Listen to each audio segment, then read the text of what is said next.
பார்த்தீங்கன்னா வாஸ்துன்னு சொல்றோம். இன்னைக்கு வந்து வாஸ்து ரீதியா நிறைய பேர் வாஸ்துன்னு தான் பண்ணிட்டு இருக்கீங்க. இந்த எந்த அளவுக்கு ஜோதிடம் வளர்ந்துட்டு வருதோ அந்த அளவுக்கு வாஸ்துவும் வளர்ந்துட்டு வருது. அப்ப இந்த வாஸ்துக்கு இதுக்கு என்ன சம்பந்தம் அப்படி ஒரு பொருள் எல்லாம் இருக்கு. ஆனா இருக்கு. இன்னைக்கு நிலவு வைக்கிறது ஒரு வாஸ்து. அதுக்கு உள்ள பொருள் போட்டிருக்கோம்ல, ஐம்பொன்னெல்லாம் போடுறோம். அதுக்குள்ள இருக்கக்கூடிய நம்ம வந்து பூஜை புனஸ்காரம் எல்லாம் பண்றோம். அடுத்தது பூஜை ரூமுக்கு ஒன்று பண்ணும்போது பண்றோம், சமையல் ரூமுக்கு ஒன்று பண்ணும்போது, இப்படி ஒவ்வொரு கட்டத்துக்கும் ஒரு வாஸ்து ரீதியா நம்ம பண்றோம். அப்படி டோட்டலா வாஸ்து குறைபாடு எதுவாக இருந்தாலும், இப்போ நீங்க கேள்விப்பட்டிருப்பீங்க, ஒரு மரத்துல ஆணி அடிப்பாங்க, நீங்க பார்த்துருக்கீங்க. ஏன் அப்படின்னா ஏதாவது ஒரு கெட்ட செயலை கொண்டு போய் அங்க அடிச்சா சரியா போயிடும். ஆணி என்பது என்ன, ஒரு குழந்தைக்கு தலைமேட்டுக்கடியில வைப்பாங்க, கீழே ஒரு இரும்பு வைப்பாங்க. அப்படி ஏதோ ஒரு ரீதியா வந்து சனி பகவானோட சக்தி இருந்துச்சு அப்படின்னா நம்மளுடைய லைஃப் சேஃபா இருக்கும் அப்படின்னு நினைப்பாங்க. அப்படி வாஸ்து ஆணின்னு ஒண்ணு இருக்கு. வாஸ்து ஆணி, தகுடும் வாஸ்து ஆணி இருக்கு. அது வந்து நம்ம கிட்ட இருக்கு. அது பார்த்தீங்கன்னா இது வந்து ஒரு வாஸ்து ஆணி.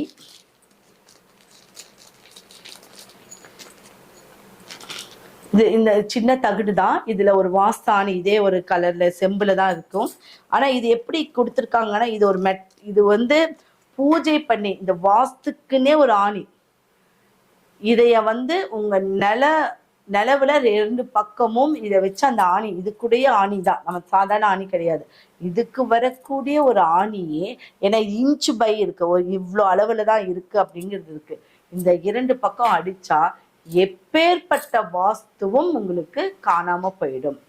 அதுல எது சரியில்லைனாலும் ஏதோ ஒரு விதத்துல உங்களை பாதுகாப்பா இருக்கக்கூடிய ஒரு விஷயத்த இந்த வாஸ்து ஆணி சரி பண்ணும்.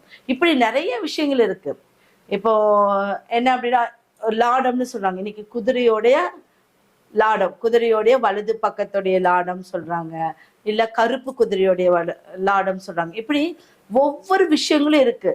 அப்போ லாடம் அப்படின்னா என்ன? லாடம்ங்கிறது அந்த காலத்துல ஒவ்வொரு வீட்டிலையும் நிலவுல அந்த லாடத்தை அடிச்சிருப்பாங்க. எதுக்கு அடிக்கிறாங்க? நம்மளை பாதுகாக்கணும். கருப்பராயரே நம்ம கிட்ட வரணும்னு சொல்லுவாங்க. கருப்பராயரே நம்ம கிட்ட வரணும், அதுக்காக தான் அந்த லாடத்தையே கொண்டு வராங்க. சரிங்களா? அப்ப கருப்பராயருடைய அம்சம் நம்மளை பாதுகாக்கணும் அப்படிங்கிறதுக்காக லாடம்ங்கிற வந்து நம்ம கொண்டு வந்திருக்கு. அதுல வந்து சப்த கன்னியர்கள் வசம் செய்யறாங்க. தொழில் வந்து நல்லா ஓட்டமா ஓடும், குதிரை ஓட்டம் இருக்கும். அடுத்தது வீட்டுல கருப்பராயரும் முனீஸ்வரரும் நம்மளுக்கு பாதுகாப்பா இருப்பாங்க. இப்படி நிறைய விஷயங்களுக்கு தான் லாடம். இன்னைக்கு அது அழிஞ்சே போச்சு. ஏன் அப்படின்னா தேஞ்சு போன அதுல லாடத்துல பாத்தீங்கன்னா 7 துவாரங்கள் இருக்கும். சப்த கன்னியர்களுடைய அமைப்புப்படி 7 துவாரங்கள் இருக்கும். அதுதான் ஒரிஜினல் லாடம் அப்படின்னு சொல்லுவாங்க. அந்த லாடத்தை வாங்கி நீங்க வீட்டுல வச்சு நீங்க வழிபடும் போது என்ன ஆகும் அப்படின்னா, நல்ல தொழில் சூப்பரா போகும். இங்க பாருங்க, இதுல 3, இங்க 3 இருக்கு, இங்க கீழே வந்து 1. இது வந்து நீங்க அடிக்கலாம் வேண்டாம். இப்ப வாஸ்து குறைபாடா இருக்கு அப்படின்னா உங்களுடைய வீட்டுக்கு வாசப்படிக்கு நேர் எதிரில் இருக்கக்கூடிய ஒரு செவுத்துல அடிச்சுக்கோங்க. வாஸ்து குறைபாடு எதுவும் இல்லை அப்படின்னா வீட்டுல வச்சு வழிபடணும். உங்களுக்கு தொழில் சிறக்கணும், உங்களுக்கு அன்றாட வாழ்க்கை நல்லா இருக்கணும். நகைக்கடையில இருக்கிறதுக்கு, நகைக்கடை, ஹோட்டல் கடை, இப்படி மக்கள் நிறைய கூடுற இடத்துல இருக்கிற ஒரு தொழிலுக்குலாம் இன்னும் சிறப்பா இருக்கும். இது வந்து தொழிலுக்குன்னே ஒரு நல்ல ஒரு விஷயம். சரிங்களா? அப்ப இந்த லாடம் எல்லாம் நம்ம கிட்ட வந்து நல்ல ஒரு ப்ராப்பரா இதை மட்டும் வச்சுக்கிட்டா பத்தாது. இதுல நான் எப்படி வைக்கணுங்கிற ஒரு பரிகாரம் இருக்கு.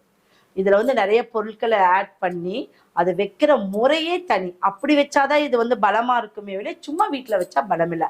அப்ப நான் சொன்ன பொருள் எல்லாமே வந்து பாத்தீங்கன்னா சும்மா வைக்கிறது கிடையாது.